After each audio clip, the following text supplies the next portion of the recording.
Let's get it.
Hey, it's Wednesday.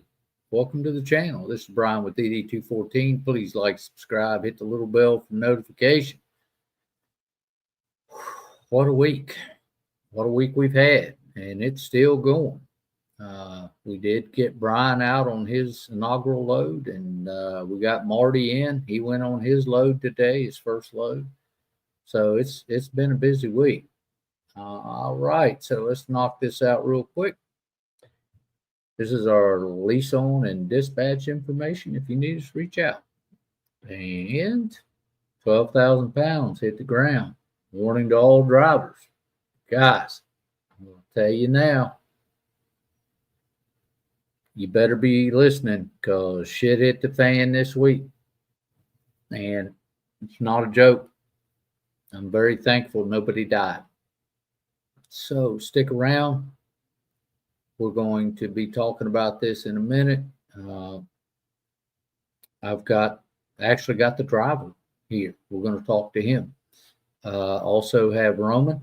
You guys know that Roman's part of the 1% Club, been driving for well over a decade, and love hearing his views on this. So let's go through our little bit of news and stuff, and then we'll get right back on this. So before we get to going too far, I want to thank our veterans and first responders. We would not be the country we are without them. Also, happy Veterans Day. Happy Marine Corps 250th birthday to all you jarhead brothers of mine out there. I want to thank the Union County Sheriff's Department for putting on a great Veterans Appreciation Day. Man, it was awesome. They had a wonderful ceremony. They had a great luncheon.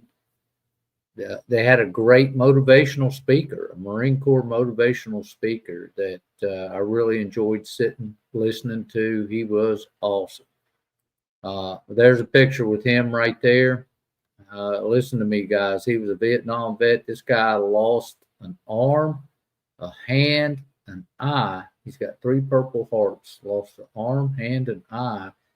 And a good part of his leg was hit with shrapnel on the neck, and he survived, and now he's a motivational speaker, and you should hear him talk. I mean, if you ever have a chance to hear this guy talk, he is something. All right, so here comes the nasty news. Fuel prices this week are up 8.5 cents a gallon. Jesus. To an average of $3.83.7. Guys, fuel is your highest, largest expense in this business. If you're not doing everything you can to maximize your savings, you're going out of business. That's just the way it is. That is your number one responsibility as a business owner, is to maximize your fuel. Okay? All right, I harp on it every week. I just thought I would continue the trend. News. California cancels 17,000 CDLs following the federal audit. California Department of Mobile. Oh, man. Hey, get that gum out of my mouth.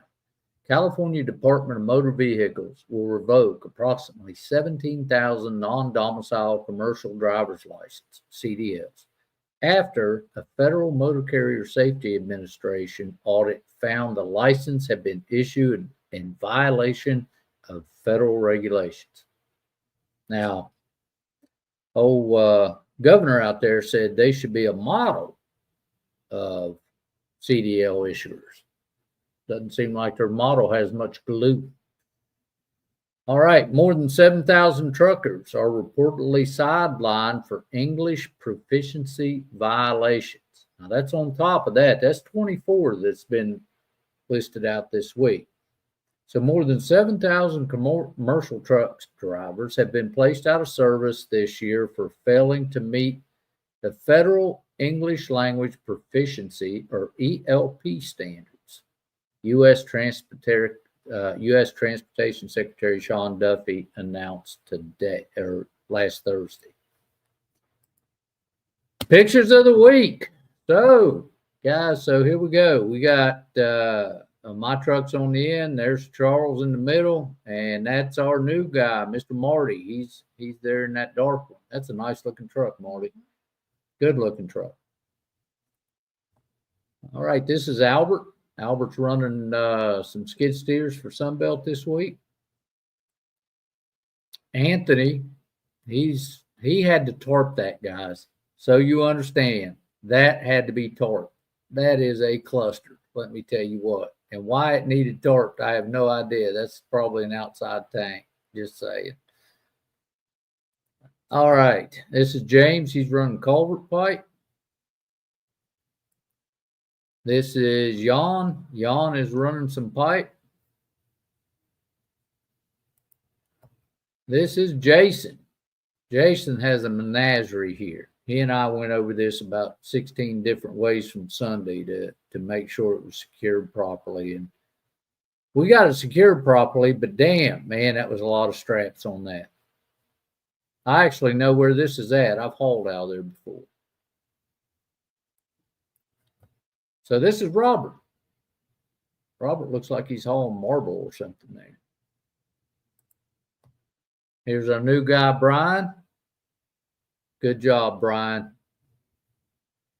And here's Marty, the newest kid on the block.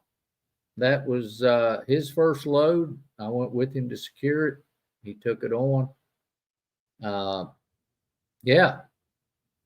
So good for you, Marty. I'm glad you're here, buddy. Now, Marty drove out here from California. So just to go through the load securement training. Really appreciate you being here, Marty. All right, so let's talk about this. 12,000 pounds hit the ground. Warning to all drivers. Let me explain a little bit. I'm not going to tell the story. I've got Chuck here to tell the story. And but it's unbelievable. What has happened is unbelievable. And in all my years of driving, never seen anything like it. And this is a warning to all other drivers. And the warning will come to the end. And what we are changing as far as our internal policies is coming on the end. And I'll tell you what they are.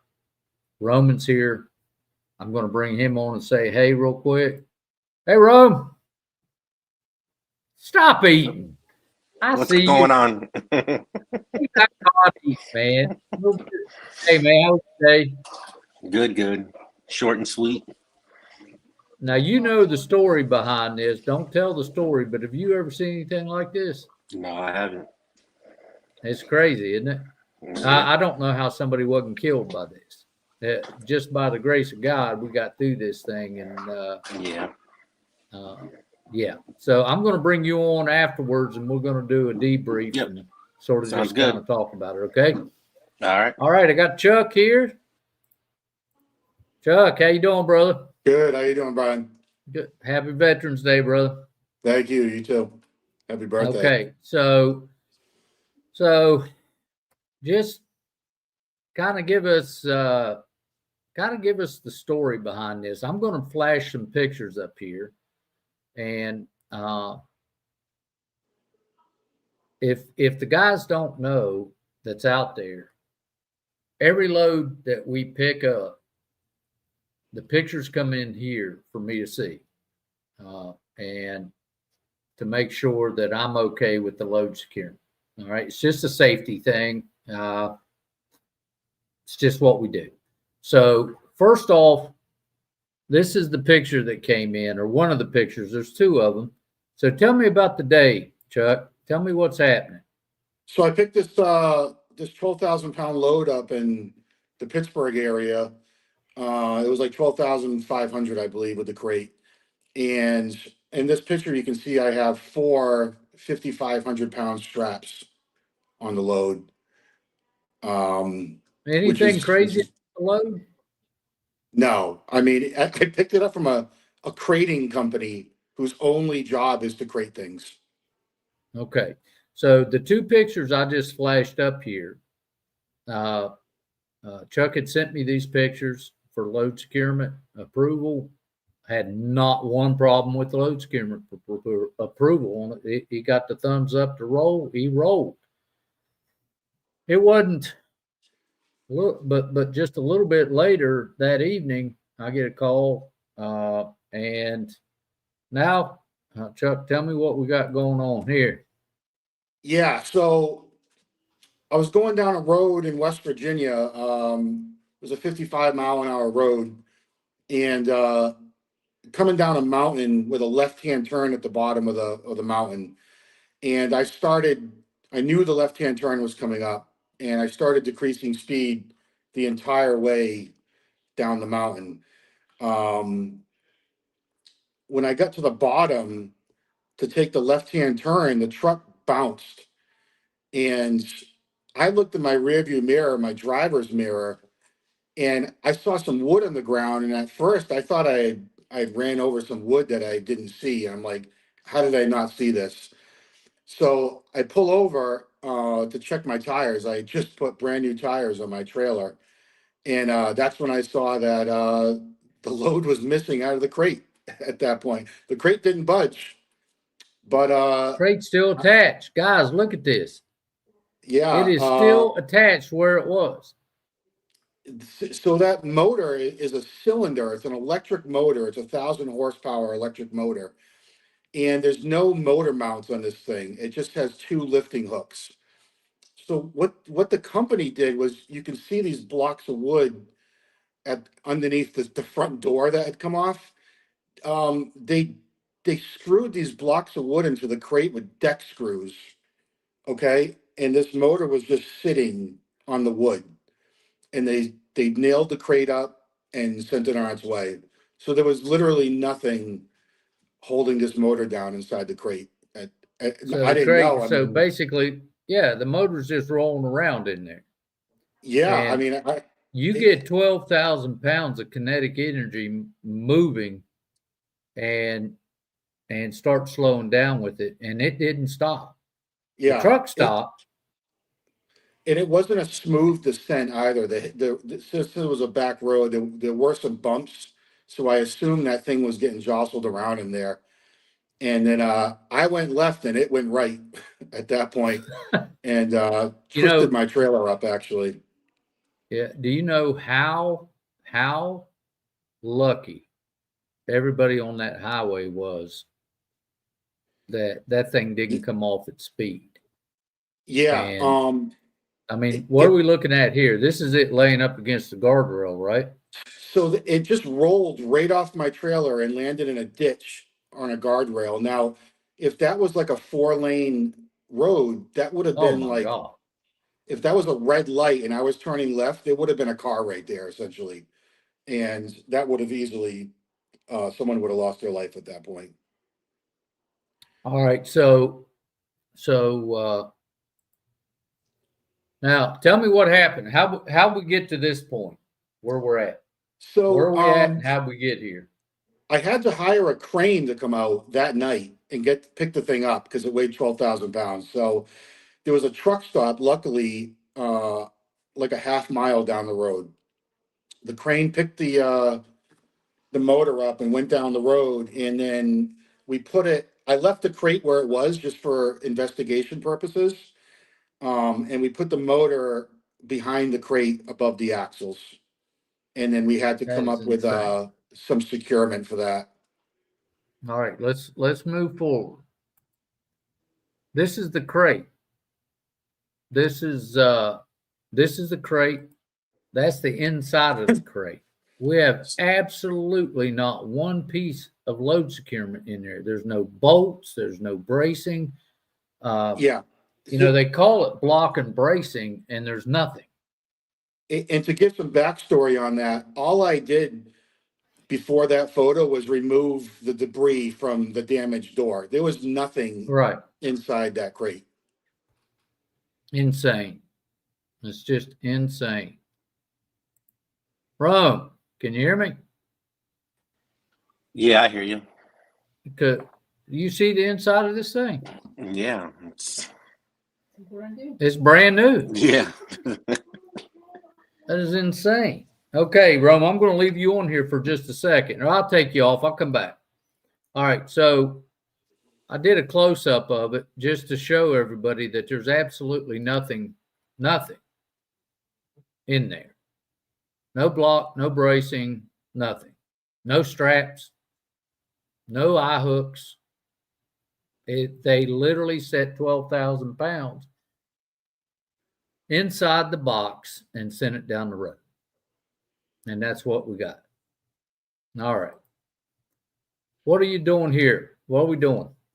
Okay, so I carry 4 8-foot 4x4 pressure treated pieces of dunnage, and I took 2 of them and put them underneath the motor to sit on, because there's a lip. There's like a 4-inch lip on the front of the motor, a mounting flange. So you had to put the 4x4s underneath the main body, basically. And the crane set it down on those? That's correct. Yeah, the crane, it was a rigging company that came out, and he set up the 4x4s to where they would sit down underneath the motor. But at that point, we still needed to devise some sort of bracing Right. solution. And this same thing on the back. You and I were talking on the phone at this point, weren't we? Yeah, we were talking about, I was pointing to confirm where the blocking needed to go. So we wanted to block the front of the motor and the rear of the motor, along with the sides to stop from rolling or sliding forward and back. Right. All right, so this is what we come up with what we had in the parking lot, basically. How'd that end up? Somebody come over and help, yeah? There was another Marine doing renovations in the truck stop, and I asked him if he could come out and do a quick job of blocking this load up. And he saw my Marine Corps stickers on the truck, and I actually didn't even charge for this, which was pretty awesome. Oh, how cool is that? But Brother in need. He did a really good job. We actually put another block on the front there to shore that lip up. But got you. That was something we came up with just on the fly. On the fly. Yeah. This is what happened as far as the brace goes. Yep, that's the bracing for the rear of the motor. Yeah. And that's all. We used heavy deck bolts, deck screws, a lot of them, and we screwed right into my deck at that point, because I didn't want to mess around with this thing moving 1 inch. Right. And this is the first part of or as you were starting to chain it down. Yeah. And correct. Go ahead. No, here I have 2 20,000-pound chains and 4 binders. Gotcha. And then we have the bracing at 3 points on the side, and 2 on one in the front and 1 on the back. Yeah. And then we strapped over top just for good measure.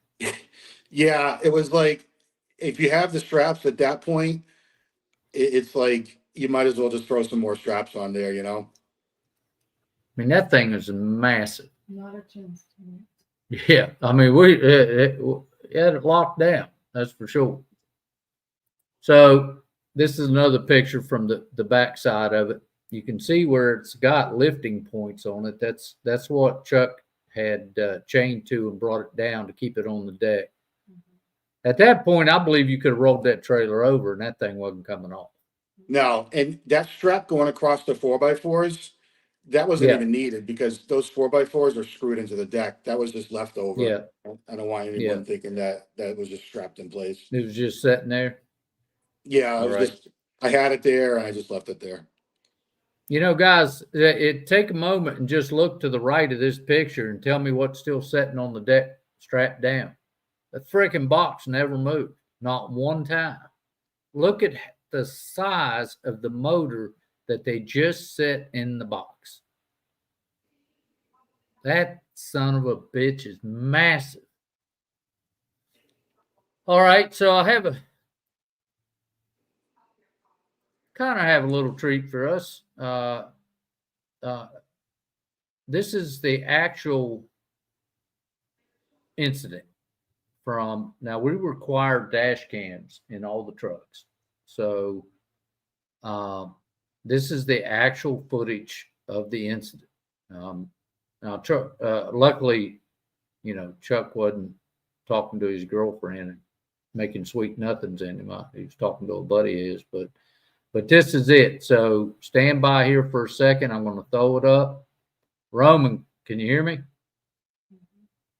Here it comes. Here's the video. Take a look at it. It's now locked. I had been in there for a year, and it was yellow. Yeah. Like, it still would have burned probably. Well, I put it in a gas cap, a plastic. You can hear it slowing down. I marked it bad gas, and I can get rid of it. Right there's where it happened. Waste day. Well, maybe I'll just, you know, start the generator up, pour a little bit at a time with the good gas, you know. Yeah. Might be okay. Oh, I gotta go check my trailer here. I think I ran over something. All right. I gotta go check my trailer here. I think I ran over something. Yeah, I mean, the last thing in my head was like, it wasn't even that violent of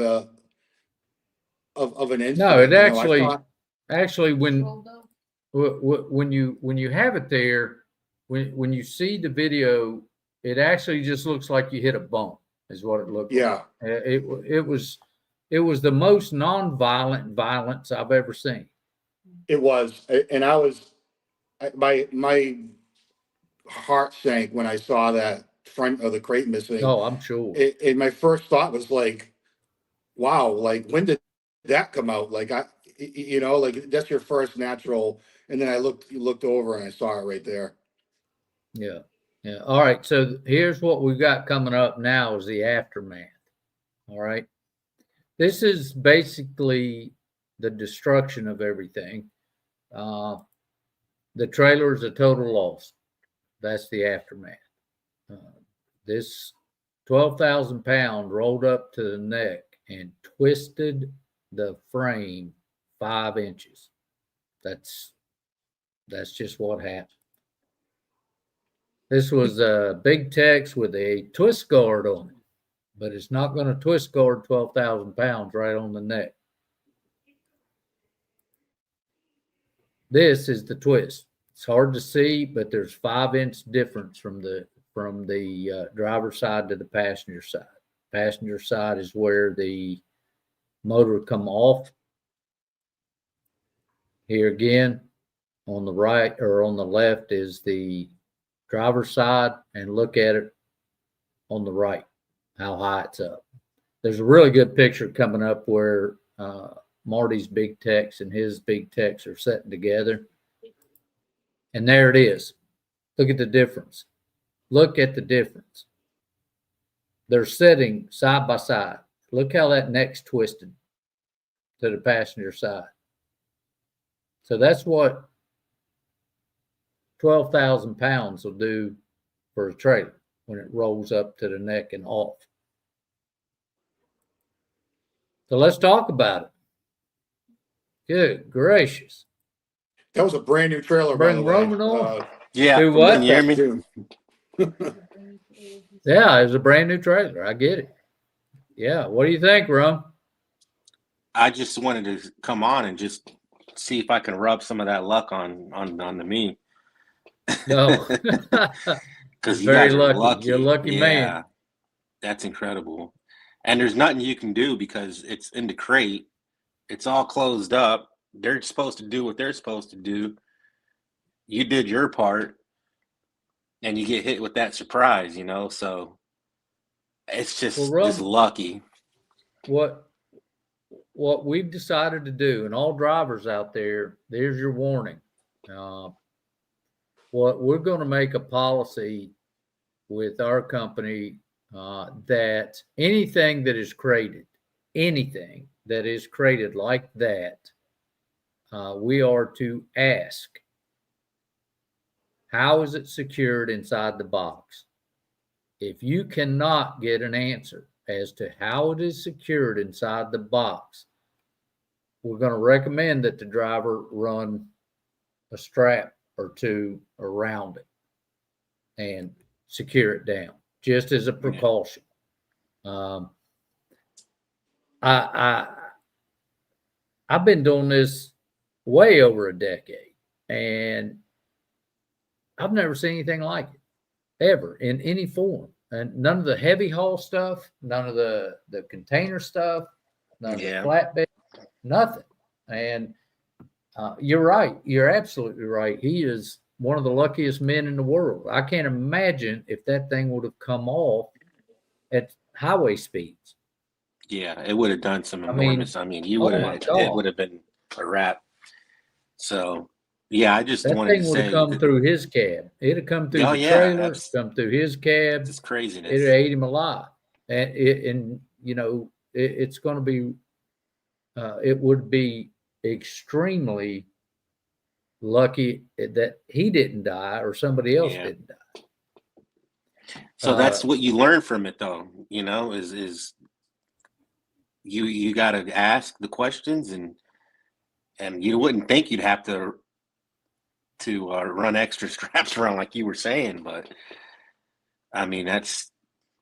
Yeah, if they can't tell you how that thing can't tell you, then because he picked it up at a crating facility. That crating facility didn't uncrate it and recrate it from the overseas facility, so they had no idea at that point how it was actually in there. Yeah. So I think now I'm not saying a strap would have stopped that 12,000 pounds, but it's just one more layer of precaution. That's it. I don't know that it would. Chuck, what you think, brother? Yeah, there's a few assumptions that were made initially. They told me that it was 1,000 horsepower motor. So based on the size of the crate, they didn't say it was an electric motor. I assumed that it was like a semi truck, like straight 8 or straight 6 or something with motor mounts and like big lag bolts, going into, you just can't assume that there's nothing holding this thing down, and it's just a cylinder. You would never assume. In a million years, I would never just think that somebody throwed it in a box and sent it down the road. That is crazy. So, listen, the first thing that happened, and this always happens, and I want Chuck to understand that the first thing that's going to happen is, and I told him this, look, we know what the cause is or what the effect is, but we have to figure out what the cause was, because that's what the brokers are going to come after us for. First thing they're going to do is blame the driver, and normally it's what the driver did or didn't do that caused the problem. Well, guys, that's exactly how they come at me. And that's exactly how I went at him in the beginning. Like, what did we do? So we took everything to our safety. what could we have done different? And our safety come back and said, you know, with the circumstances be as they are, there was nothing that this driver could have done to change the outcome of what had happened.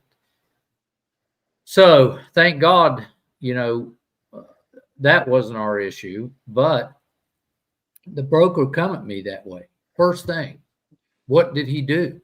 You better call your cargo because we're going to file a claim. I got on the phone with him very quickly.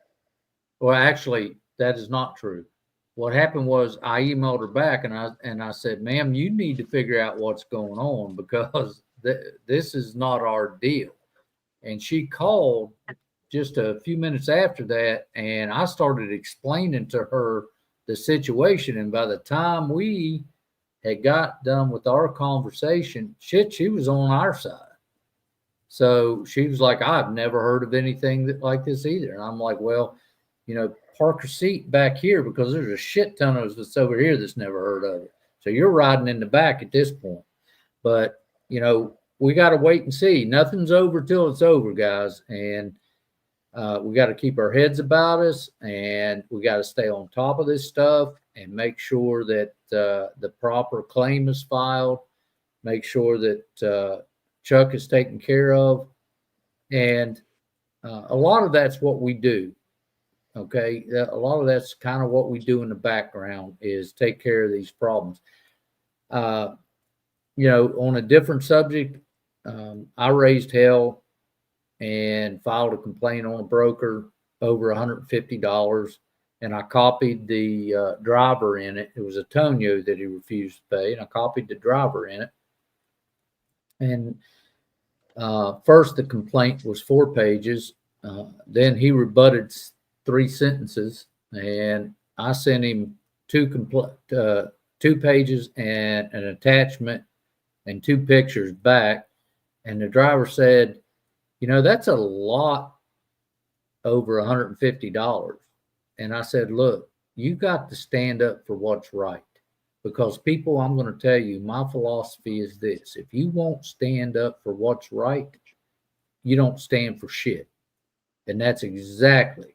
Now, Roman, being with me for so many years, he'll tell you, I'll write a nasty gram. Oh, yeah.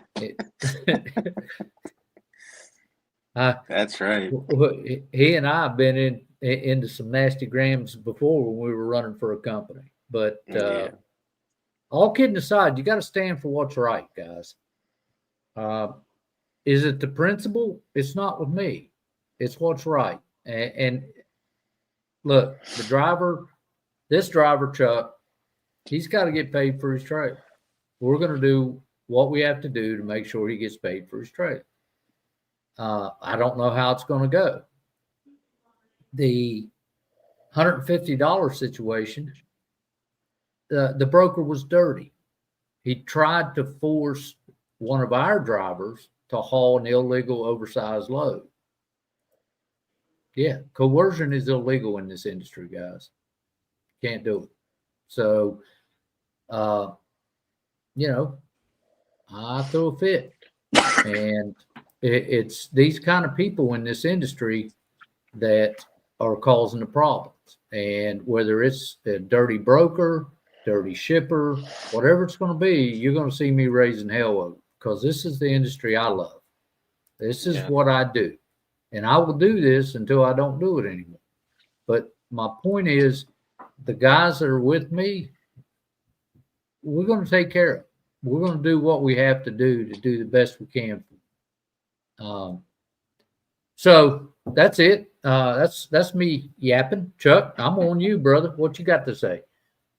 I just like to say from a driver perspective, it's been pretty good dealing with you, Bryan, over this because, you know, I'm out $1,000 to get this thing with the crane and $18,000 on the trailer, and I'm buying another trailer actually Friday, and it takes a lot of trust on my end to go forward and just, you know, understand that, like, you know, you're gonna be in my corner on this, and I truly feel that. Oh, absolutely. And it's look, if you was wrong, I'd kick your ass, and that's the fact. It would just be that way. But when you're right, and it wasn't your fault that this happened, then I'm going to be there swinging for you. That's what I tried to tell you. The last driver that you were training, there's a support network here for you guys, and this is another good example of that. Well, Rome, I've never seen anything like this. I don't even know what to say. Yeah, I know. It's like he was saying, that, he assumed it was some type of engine. I mean, you shouldn't. It's so crazy that we can't even. You assume that thing would be locked down in that crate. Tight. Absolutely. But we can't even assume that. So now we know you got to. Makes our jobs harder. Now you got to ask even more questions and ask more questions. It's like, to give you guys an insight on something that's coming down the pike, we actually probably lost another trailer today due to a shipper overloading it.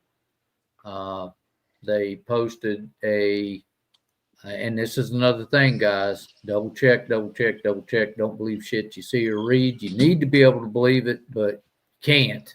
Unfortunately, and we got another example of that. There you go. They loaded this driver down with 16,000 pounds. He heads down the road. He calls me and says, "Hey, I think they loaded this too far forward." And I said, "Well, what do you think we need to do?" And he said, "Well, I'm going to stop and get see if I can get a forklift and just redistribute the weight back." I said, "Okay." Well, he called me a little later that day, or maybe the next day. He was coming across the country with this thing, and he said, "Man, this thing is just not feeling right, and my trailer's just bowed, and I'm just not right." I said, "Get it to the scale house, man. Get it in there and get it scaled." Guys, they loaded. Mind you, when I tell you this, you're gonna freak out. It was 16,000 kilos. They loaded on. That's 2.22 times 16. There's over 35,000 pounds they stuck on the deck. Unbelievable. He scaled it. He was 59,600 and some pounds. 59,000 pounds. This boy went through a scale house and they waved him on. You want to talk about lucky? Oh my God. Well, they saw the DD214. They said, "Oh, these guys are clean." So his trailer's sitting out there like this now. It's done. Yeah. I think it would have survived it for a while, but that flex in that trailer, with that much, I don't know how he didn't blow the axles off of it. I'm thinking the spindles have got to be bent. And again, it's had 16,000 pounds on his paperwork. Yep. So he's assuming, I know I got a heavy load. So he pulled off. It feels heavy. Yeah, this is heavy. And it's 16,000. All right. I mean, again,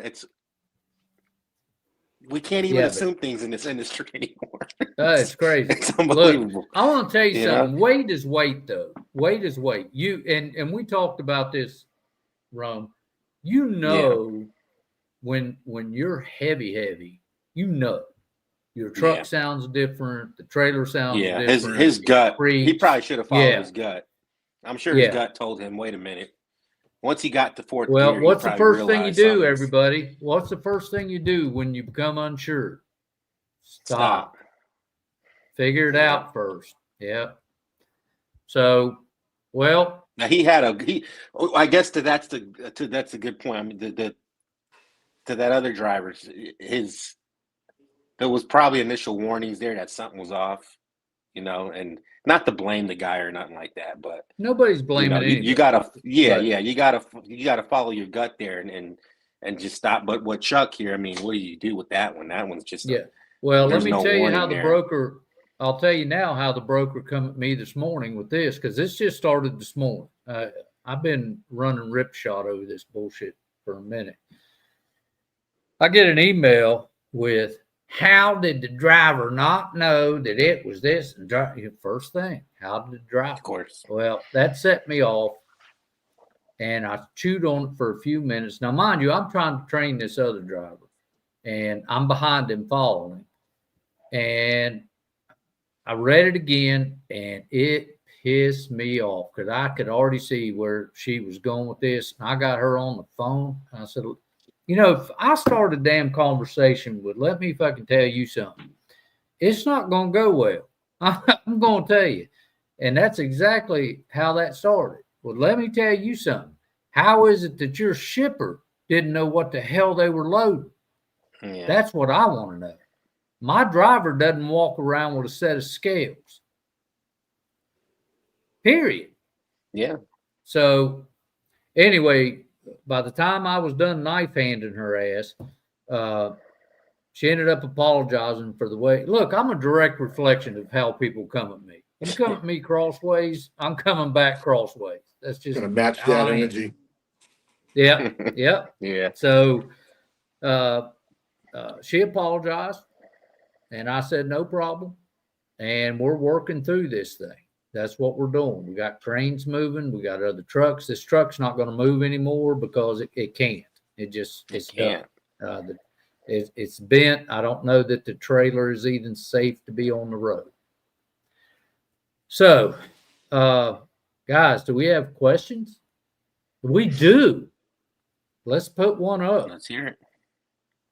All right. How will this work for insurance? Who gets blamed? Michael. That's a good question. Unfortunately, or fortunately, the insurance, we will have to file claims with both shippers. That's how that will work. We had no culpability in this at all. So we're going to be filing claims with both shippers. I hope that answers your question. Yeah, the shippers Michael, it did not. Here you come again. Let's see. If the crate was weak, will strap around it really make a difference? It's not whether or not it's going to make a difference. If it's an effort to not get somebody hurt, we are going to put forth that little bit of effort, little bit extra. If we cannot confirm how that thing is secured in the box, we're going to confirm a little bit more effort to run 2 straps. Will it hold it? Doubt it, but it might, because if you put 2 straps, you got 6,000, even if they're 2-inch straps, you got 6,600 pounds holding it back. So maybe that would have been enough to keep it in the crate, enough to where he could get stopped and it stay on the deck. We don't know at this point. We don't know. You just don't know, because it could have blew out the back. You just don't know. It's just this one little piece, one little extra piece of effort to protect the public. That's what we're looking for, to protect our driver. That's what we're looking for, not to cause a scene. That's what we're doing. One step. Okay. The manufacturer, when I brought the motor back to, they actually said that crate should have had windows cut in it by the crating company, and there should have been chains run right through the crate. Oh wow. Okay. So, all right. but it's like they don't say any of that. Like the crating company. Oh yeah. Didn't do anything in that regard. Right. All right, Lazy P Ranch. Lazy P, as a driver, can we make the crating facility open up and inspect? You cannot. You can only ask. As a matter of fact, you would do more damage if you opened the crate, because then if something happens, they're going to tell you weakened it by forcing them to open it. So, the best thing we can do is say, hey, how is that secured in the box? And if they can't give you, as a driver, a warm fuzzy, strap it. Run 2 straps around it just as precaution. Just precaution, that's all we can do, bro. Yeah, that's all we can do. Michael's back. Did it damage the 5th wheel or the bed, giving it it's completely twisted. Talk to him, Chuck? I had an inspection done in the truck the next day after I dropped the motor off to the manufacturer. I went to a big tech dealer, and the truck is fine. The neck twisted all the way down. So when I looked in my rearview mirror, it was like 10 degrees to the right. But as far as the factory gooseneck kit for the Ram, everything was fine, and the ball was straight up. They measured that. Okay. Thank you. Well, good. Okay. Well, listen, guys. You know, today we got to be thankful. Okay, That's right. because Chuck's okay. Nobody else got hurt. The other driver out that damaged his trailer's okay. It's a day of thanks, and that's how you have to look at it. When something like this happens, you have to step back and say, hey, you know, look at it from, you know, a helicopter view and say, this really could have been bad. And we were blessed that it wasn't. Yeah. What you got? And what's scary about Anthony, it is it's, yeah. Oh, go ahead. No, I was sir. going to say what's scary is it's so out of your control, you know? It's not like there's negligence on your part or so, these didn't do the pre-trip right, or it's just as a driver, it's out of your control, man. What happened to you? Yeah. So that's why it's just like you're lucky, dude. You know? Yeah. Well, Anthony asked, can we get a form for the shipper to sign that the product is secured properly in the crate? Can you? You know, we got enough paperwork as it is. My gut tells me to ask them, and if they can't give you a warm fuzzy, to run 2 straps around it. That's what my gut tells me. Legally, they're responsible to ensure whatever's in that crate is secured for transport, and that's how it has to be. So it is their responsibility to make sure that happens. So can you? I guess you could design one and have them sign it. But when they're signing those shipping papers, they're saying that thing is ready to ship. It's good to go. It functions the same way. Team Golden Home, so glad that Chuck is A-okay. Yeah. Although he's now stuck like a Chuck for a minute. He. That's one of our guys. He's, you know, we got 10,000 comedians out of work, and he's still trying to be funny. So he makes himself happy Chuck's anyway. getting a bigger trailer with air ride too. So there you go. There you go. All right. What else we got, ma'am? We got a comment. Bryan, I enjoyed meeting you. Hey, listen, guys. So Rod here, Rod and Joy, we had taken the new driver out for breakfast on Veterans Day, and Rod come in and kind of shocked me. He called me out and was like, "Hey, I watch you every Wednesday. Appreciate what you do."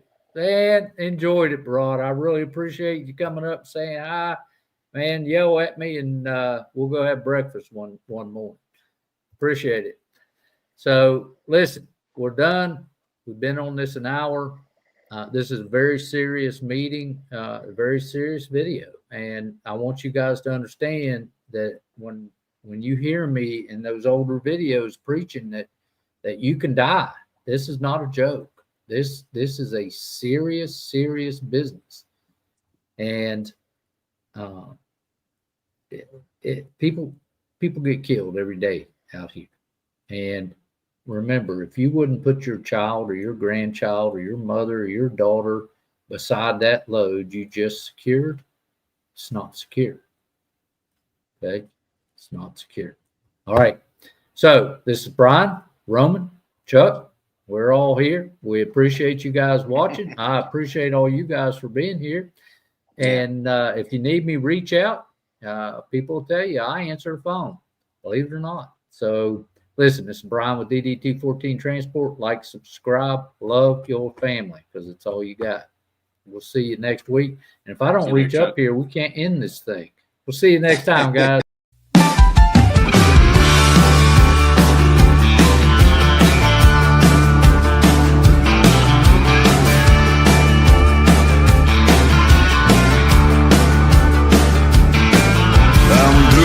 Jeans and a 4x4, cruising down to your front door. From a closest pack and a whiskey neat, some dive bar right up the street.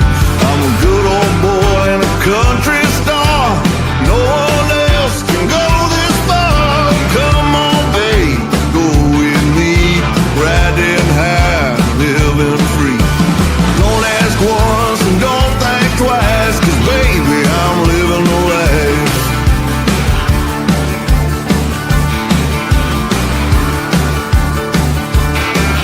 I'm a western swing on an old jukebox, a tailgate party in a parking lot. I'm rowdy rough, big and grown, I get it done all on my own. I'm a good old boy and a country star. No one else can go this far. Come on, babe, and go with me, riding high, living free. Don't ask once and don't think twice, 'cause baby, I'm living the life.